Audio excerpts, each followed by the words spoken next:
Hi, welcome back to Stuff About Tutorials. Today we're talking about how to remove interest on Pinterest.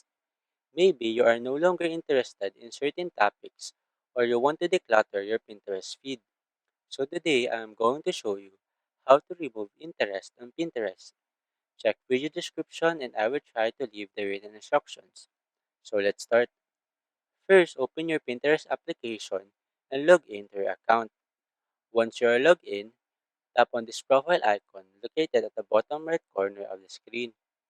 This will take you to your profile page. On this page, tap on this three dots icon located at the top right corner.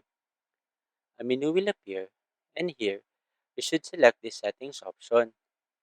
On this window, tap on this Home Tuner option. Here, you can now see this Interest tab.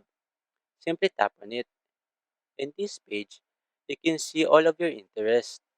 Now, to remove interest, you simply need to tap on this check mark below the topic that you want to remove. After that, simply refresh this page, and as you can see, the topic that you want to remove is now deleted in this interest page. Now, the remove interest will no longer appear in your feed, and Pinterest will show you less content related to the topic. There you go. If you wanted to know how to remove interest on Pinterest, that is the easiest way I know how. If you know another way to remove interest on Pinterest, leave a comment below. Also, be sure to subscribe for more videos.